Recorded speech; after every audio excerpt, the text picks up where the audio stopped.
नमस्कार साथियों, exam online में आप सभी का स्वागत है। आज हम यूजीसी नेट के मोस्ट इंपोर्टेंट 20 क्वेश्चंस हल करेंगे। उससे पहले अगर हमारे चैनल पर नए हैं तो चैनल को सब्सक्राइब कर लें, जिससे कि आने वाली वीडियो आपको मिलती रहे। तो चलिए शुरू करते हैं। निम्नलिखित में से कौन ओपन सोर्स सॉफ्टवेयर है? ओपन सोर्स सॉफ्टवेयर कौन कौन से होते हैं? जैसे मोजिल्ला फायरफॉक्स हो गया, आपका क्रोम हो गया, तो ये क्या है? ओपन सोर्स सॉफ्टवेयर हैं। तो इसलिए इसमें आपका डी ऑप्शन राइट हो जाएगा, मोजिल्ला फायरफॉक्स।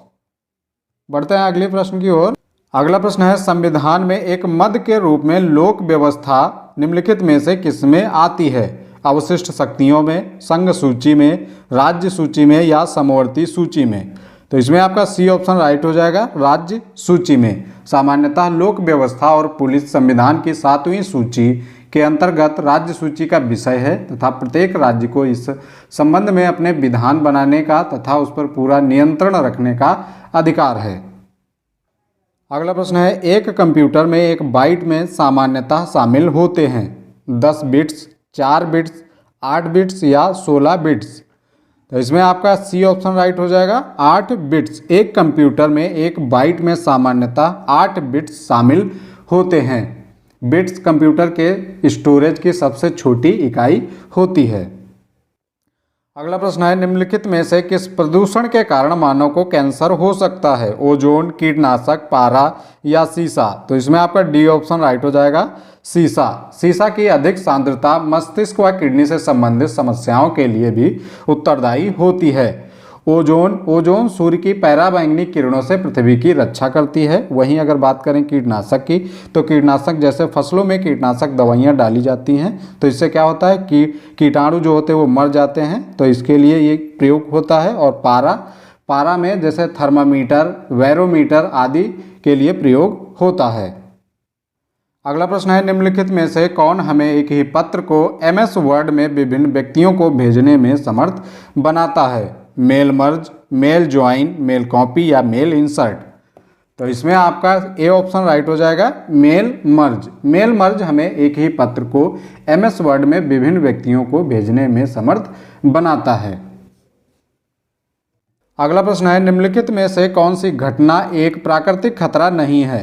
रासायनिक संदूषण, दावाग्नि, बिजली कौंदना या भूस्खलन? तो इसमें आपका ए ऑप्शन राइट हो जाएगा, रासायनिक संदूषण। रासायनिक संदूषण एक प्राकृतिक खतरा नहीं है, बल्कि मानव जनित खतरा है, जो मानव द्वारा विभिन्न संसाधनों के प्रयोग से जैसे जल, वायु, मिट्टी, खाद्य सामग्री के अनियंत्रित दोहन से उत्पन्न होता है। अगला प्रश्न है, निम्नलिखित में से कौन निवेश इनपुट डिवाइस नहीं है? मॉनिटर, माइक्रोफोन, कीबोर्ड या जॉयस्टिक? तो इसमें आपका ए ऑप्शन राइट हो जाएगा, मॉनिटर। मॉनिटर क्या है? ये आपका आउटपुट डिवाइस है। अगर बात करें इनकी माइक्रोफोन, कीबोर्ड और जॉयस्टिक की, तो ये इनपुट डिवाइस हैं। अगला प्रश्न है, निम्नलिखित राज्यों में से किस राज्य की लोकसभा में सीटों की संख्या सर्वाधिक है? राजस्थान, पश्चिम बंगाल, महाराष्ट्र या तमिलनाडु? तो इसमें आपका सी ऑप्शन राइट हो जाएगा, महाराष्ट्र। महाराष्ट्र में 48 सीटें हैं, वहीं राजस्थान में 25 सीटें हैं और पश्चिम बंगाल में 42 सीटें हैं। तमिलनाडु में आपकी 39 सीटें हैं। अगर बात करें पूरे भारत में सबसे ज़्यादा सीटें किस राज्य में हैं, तो ये आपका उत्तर प्रदेश हो जाएगा, जहाँ पे 80 सीटें हैं। ये आपको याद रखना है। अगला प्रश्न है, एक राज्य के महाधिवक्ता का कार्यकाल होता है, निर्धारित नहीं है, 4 वर्ष, 5 वर्ष या 6 वर्ष? तो इसमें आपका ए ऑप्शन राइट हो जाएगा, एक राज्य के महाधिवक्ता का कार्यकाल निर्धारित नहीं होता है। अगला प्रश्न है, एक अनुसंधानकर्ता किसी शहरी क्षेत्र में एक राजनीतिक दल विशेष की संभावनाओं के अध्ययन हेतु इच्छुक है। इस अध्ययन हेतु किस उपकरण को वरीयता देनी चाहिए? अनुसूची, निर्धारण मापनी, साक्षात्कार या प्रश्नावली? तो इसमें आपका बी ऑप्शन राइट हो जाएगा, निर्धारण मापनी को। एक अनुसंधानकर्ता किसी शहरी क्षेत्र में एक राजनीतिक दल विशेष की संभावनाओं के अध्ययन हेतु इच्छुक है। इस अध्ययन हेतु निर्धारण मापनी को वरीयता देनी चाहिए। अगला प्रश्न है, निम्नलिखित में से कौन सा कथन सहभागी अनुसंधान के संदर्भ में सही नहीं है? इसका एकमात्र उद्देश्य ज्ञान का उत्पादन है, या ज्ञान को शक्ति के रूप में पहचानता है, या लोगों को विशेषज्ञ मानने पर जोर देता है, या फिर यह जांच की एक सामूहिक प्रक्रिया है? तो इसमें आपका सी ऑप्शन राइट हो जाएगा। यह लोगों को विशेषज्ञ मानने पर जोर देता है।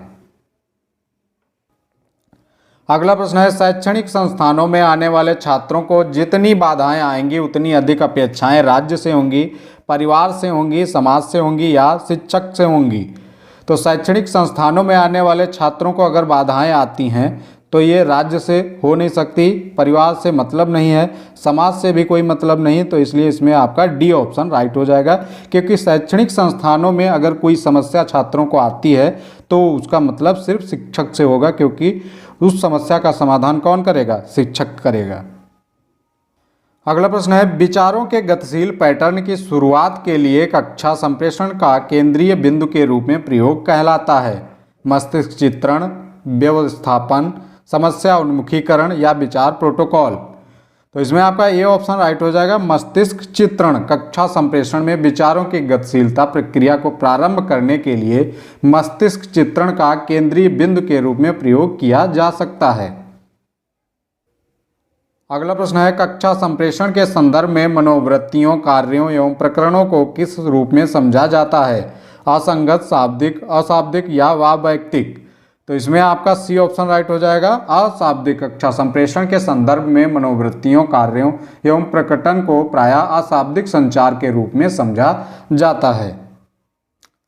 अगला प्रश्न है, शिक्षक छात्र संप्रेषण प्रायः होता है प्रतिरोधात्मक, अप्रामाणिक, विवेचनात्मक या उपयोगितावादी। तो इसमें आपका डी ऑप्शन राइट हो जाएगा, उपयोगितावादी।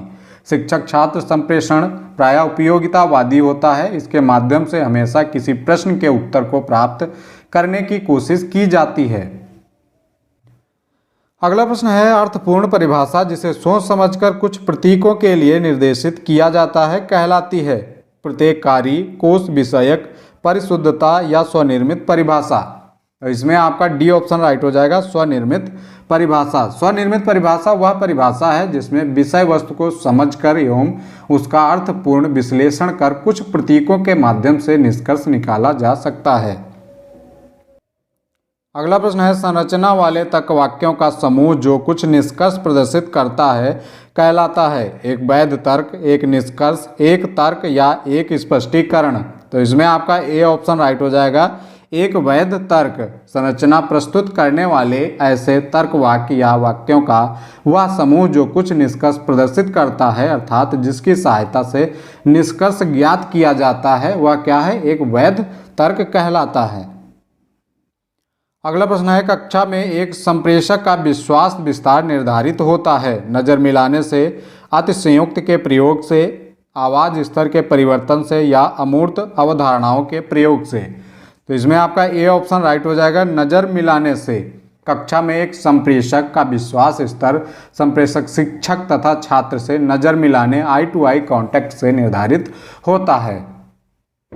अगला प्रश्न है, प्रत्येक प्रकार का संप्रेषण प्रभावित होता है संदर्भ से, अभिग्रहण से, संचरण से या गैर विनिमयन से। तो इसमें आपका ए ऑप्शन राइट हो जाएगा, संदर्भ से। प्रत्येक प्रकार का संप्रेषण संदर्भ से प्रभावित होता है।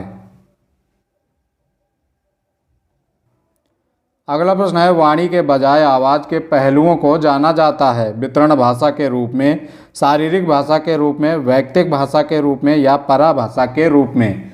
तो इसमें आपका डी ऑप्शन राइट हो जाएगा, पराभाषा के रूप में। संप्रेषण की क्रिया में वाणी के बजाय आवाज़ के पहलुओं को ही पराभाषा के रूप में जाना जाता है। पराभाषा संप्रेषण की एक ऐसी भाषा है जो कि आवाज़ के गलत अर्थों को काफ़ी हद तक सुधारने का प्रयास करती है।